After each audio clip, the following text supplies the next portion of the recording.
Hello, everybody. I'm going to be sharing a reading with you here today, and as you probably are going to guess, we are going to be reading How the Grinch Stole Christmas by Dr. Seuss. I know this is probably something that's familiar to most of us, but hopefully you can enjoy our reading today. How the Grinch Stole Christmas. Every Who down in Whoville liked Christmas a lot. But the Grinch who lived just north of Whoville did not. The Grinch hated Christmas the whole Christmas season. Now please don't ask me why. No one knows quite the reason. It could be his head wasn't screwed on just right. It could be, perhaps, that his shoes were just too tight. But I think the most likely reason of all may have been that his heart was 2 sizes too small. But whatever the reason, his heart or his shoes, he stood there on Christmas Eve hating the Whos, staring down from his cave with a sour, grinchy frown at the warm, lighted windows below in their town. For he knew every Who down in Whoville beneath was busy now hanging a mistletoe wreath. "And they're hanging their stockings too," he snarled with a sneer. "Tomorrow is Christmas, it's practically here." Then he growled with his Grinch fingers nervously drumming, "I must find a way to stop Christmas from coming." For tomorrow, he knew, all the Who girls and boys would wake bright and early.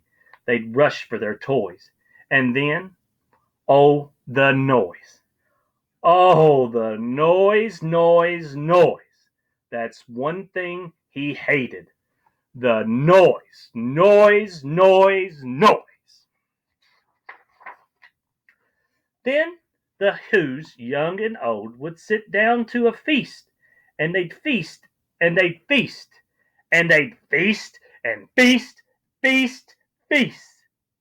They would feast on Who pudding and rare Who roast beef, which was something the Grinch couldn't stand in the least. And then they do something every Who down in Whoville, the tall and the small, would stand close together with Christmas bells ringing.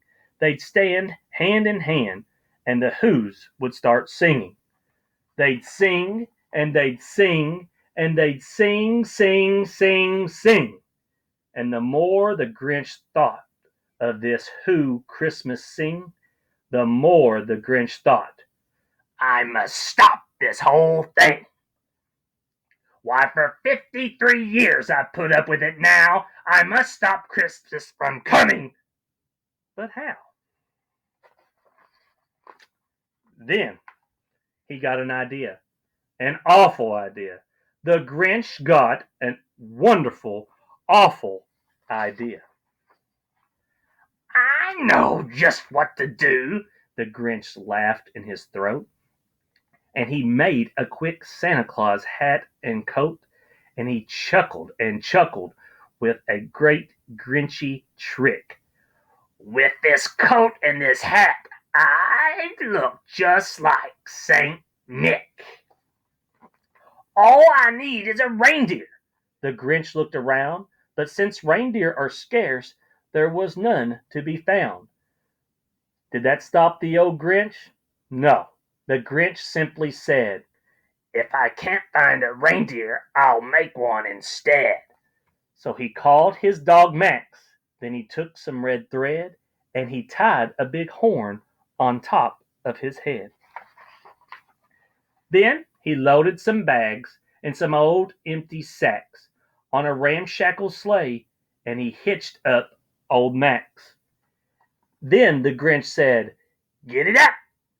And the sleigh started down towards the homes where the Whos lay a snooze in their town. All the windows were dark. Quiet snow filled the air. All the Whos all dreaming sweet dreams without a care. When he came to the first little house on the square, "This is where our stop number 1," the old Grinchy Claus hissed. and he climbed to the roof, empty bags in his fist. Then he slid down the chimney, a rather tight pinch, but if Santa could do it, then so could the Grinch. He got stuck only once for a moment or two. Then he stuck his head out the fireplace flue, where the little Who's stockings all hung in a row. "These stockings," he grinned, "are the first to go." Then he slithered and slunk with a smile most unpleasant. Around the whole room he took every present. Pop guns and bicycles, roller skates and drums, checkerboards, tricycles, popcorn and plums. He stuffed them in bags, then the Grinch very nimbly stuffed all the bags, one by one, up the chimney. Then he slunk to the icebox, he took the Who's feast. He took the Who pudding, he took the roast beef. He cleaned out the icebox as quick as a flash. Why, that Grinch even took their last can of Who hash. Then he stuffed all the food up the chimney with glee. "And now," grinned the Grinch, "I will stuff up their tree." And the Grinch grabbed the tree, and he started to shove, when he heard a small sound like the coo of a dove. He turned around fast, and he saw a small Who, little Cindy Lou who was not more than 2. The Grinch had been caught by this tiny Who daughter, who'd got out of bed for a cup of water. She stared at the Grinch and said, "Santa Claus, why are you taking our Christmas tree? Why?" But you know, that old Grinch was so smart and so slick, he thought up a lie, and he thought of it quick. "Oh, my sweet little tot," the fake Santa Claus cried. "There's a little light on that won't work on this side, so I'm taking it home to my workshop, my dear. I'll fix it there, and I'll bring it back here."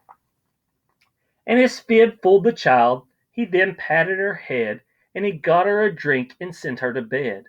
And when Cindy Lou Who went to bed with her cup, he went to the chimney and stuffed the tree up.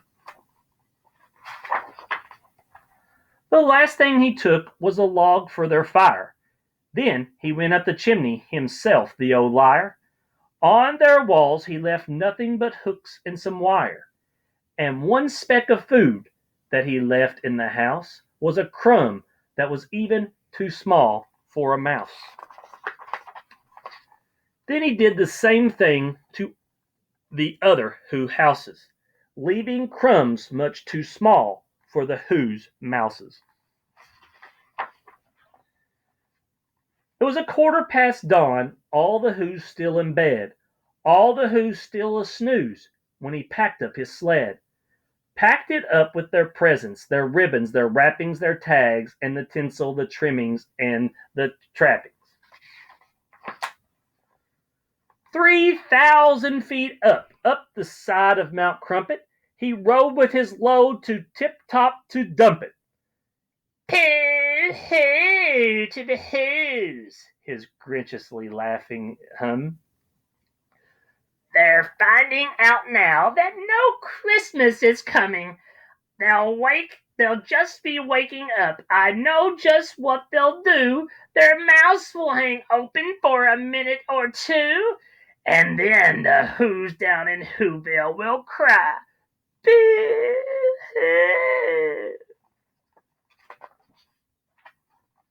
"That's a noise," grinned the Grinch, "that I simply must hear."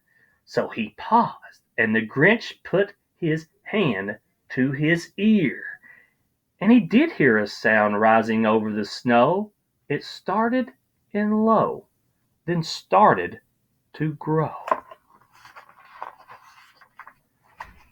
But the sound wasn't sad. Why, the sound sounded merry. It couldn't be so. But it was merry. Very. He stared down at Whoville. The Grinch popped his eyes. Then he shook. What he saw was shocking surprise. Every Who down in Whoville, the tall and the small, was singing without any presents at all. He hadn't stopped Christmas from coming. It came.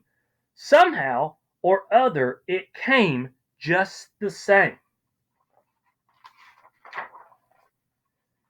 And the Grinch, with his Grinch feet ice cold in the snow, stood puzzling and puzzling. How could it be so? It came without ribbons, it came without tags, it came without packages, boxes, or bags. And he puzzled 3 hours till his puzzler was sore. Then the Grinch thought of something he hadn't before. Maybe Christmas, he thought. Doesn't come from a store. Maybe Christmas, perhaps, means a little bit more. And what happened then? Well, in Whoville they say that the Grinch's small heart grew 3 sizes that day. And the minute his heart didn't feel quite so tight, he whizzed his load through the bright morning light. And he brought back the toys and the food for the feast. And he himself, the Grinch, carved the roast beef. And so, I hope that you all enjoyed our rendition of How the Grinch Stole Christmas. I hope that everybody has a wonderful Christmas and gets to spend some time with their family, and we get to be around the people that we love. And we sure do miss our students here at Broad Elementary, and we can't wait till you're back. But I hope until then that everybody has a wonderful holiday season, and I hope that everybody has a blessed day.